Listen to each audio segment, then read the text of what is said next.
Čo pre vás znamená Strom života dnes?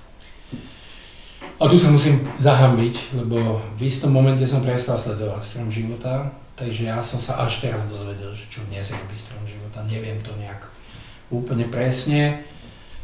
Sledoval som to do doby, keď ešte fungoval. Ja som po aj odchode profesionálnom, že už som nebol tým Arbor centrom vedúcim, čo som robil, tak potom som bol ešte v Rade Stromu života chvíľu, nejaký, neviem, rok, 2, 3. Sledoval som, ako vlastne tie ambície, ktoré to malo ako jedna veľká organizácia, sa nepodarili naplniť, ale to bolo všeobecne preto, lebo to bolo tak, že takéto veľké organizácie, ako bol aj Strom života, bol takou organizáciou aj Slovenský zväz ochrancov prírody krajiny, ale keby sme hovorili napríklad o sociálnych službách alebo o zdravotníctve, alebo zväz telesne postihnutých ako jeden zväz, on potom samozrejme tí ľudia mali rôzne názory, tak sa on delil, tak toto postretlo aj Strom života.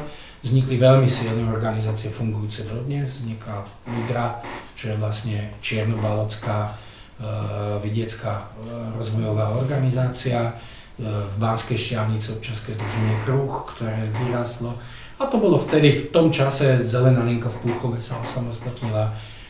V tom čase, keď som robil v tej rade, tak práve prišlo k týmto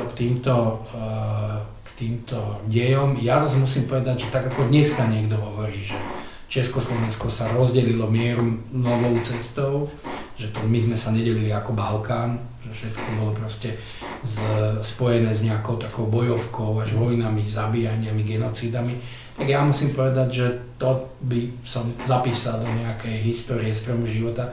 Ani Strom života sa nedelil nejakou balkánskou cestou, skôr sa delil takou mierumilovnou, až by som povedal pokojnou. Vždycky sme sa dokázali dohodnúť, aj keď teda z toho Stromu života odchádzali organizácie, nikdy neodišli v zlom, skôr ešte aj akože tie majetky, ktoré tam nejaké boli, tak sa to pokusil ten Strom života vyriešiť tak, aby tá organizácia tam ostala, v Šťavnici im ostal dom a tak ďalej.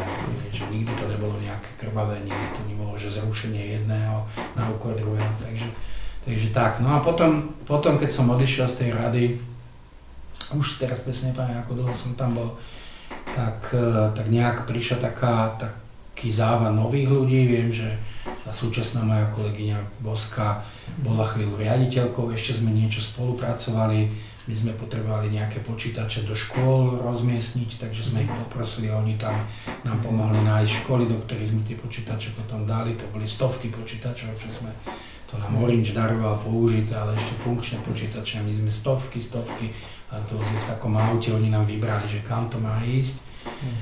A potom som to už nejako prestal. Takže ja som bol sám prekvapený, že ešte funguje a že čo vlastne robí.